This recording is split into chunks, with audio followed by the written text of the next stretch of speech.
Assalamualaikum warahmatullahi wabarakatuh. Perkenalkan, nama saya Nur Komaria. Saya perwakilan dari kelompok 1. Di sini kami akan membahas materi tentang hakikat kebudayaan sebagai kekuatan dan stabilitas masyarakat. Yang pertama, saya akan membahas tentang pengertian kebudayaan dan masyarakat.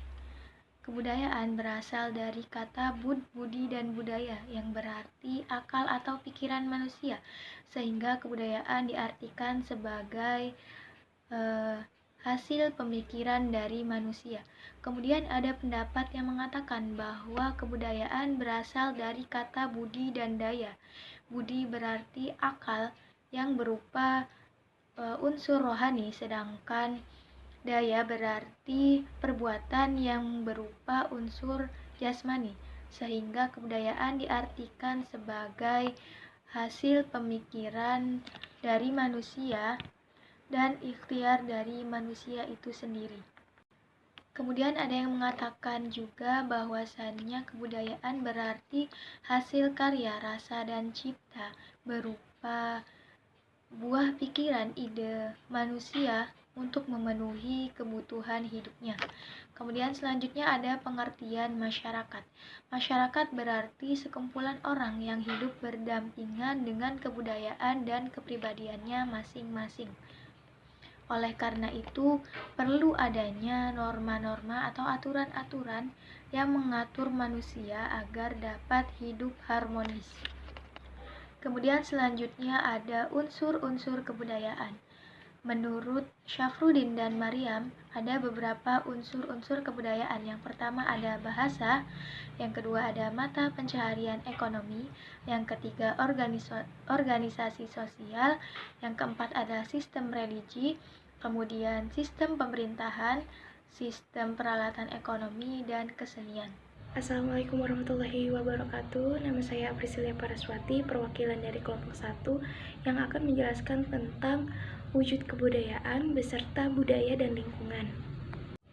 Wujud kebudayaan menurut Koncoroningrat yang pertama ada wujud ideal atau ada tata kelakuan yang bersifat abstrak, tidak dapat diraba, terletak di alam pikiran dari warga dan masyarakat di mana kebudayaan yang bersangkutan itu hidup, yang nampak pada karangan dan lagu-lagu. Fungsinya adalah pengatur, penata, mengendali, dan pemberi arah kelakuan manusia dalam masyarakat. Wujud kedua adalah sistem sosial mengenai kelakuan berpola dari manusia itu sendiri. Sistem sosial ini terdiri dari aktivitas manusia yang berinteraksi yang selalu mengikuti pola tertentu. Sifatnya konkret, bisa diobservasi. Wujud ketiga adalah kebudayaan fisik yang bersifat paling konkret dan berupa benda yang dapat diraba dan dilihat. Selanjutnya, budaya dan lingkungan. Pengetahuan, ide, dan keterampilan yang memungkinkan suatu kelompok untuk bertahan hidup dapat dipandang sebagai program bertahan hidup atau budaya. Keberhasilan bertahan hidup suatu kelompok tergantung pada jenis lingkungan yang dihadapi kelompok. Yang pertama, ada lingkungan geografis atau habitat fisik.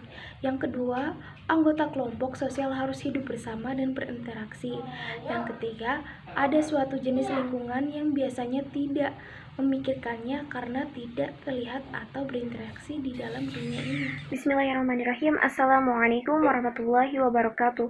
Nama saya Nur Anissa Wulan. Di sini saya akan menjelaskan mengenai sifat, hakikat kebudayaan, dan fungsi karakteristik kebudayaan. Yang pertama, sifat hakikat kebudayaan. Menurut Robin mengatakan bahwa setiap masyarakat memiliki kebudayaan yang berbeda. Namun, hakikat kebudayaan berlaku umum dimanapun juga. Untuk sifat kebudayaan yang pertama itu bersifat stabil. Kenapa dikatakan kebudayaan bersifat stabil? Kebudayaan memiliki sifat stabil dalam sebuah nilai dan norma yang berada dalam lingkungan masyarakat tertentu. Dalam artian, nilai dan norma yang dikonstruksi oleh suatu kelompok manusia dan menjadi acuan dasar untuk menjalani kehidupan manusia.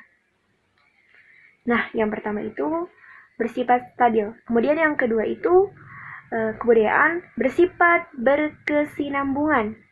Maksud di sini, kebudayaan telah ada mendahului lahirnya suatu generasi tertentu dan tidak akan mati dengan habisnya usia generasi yang bersangkutan.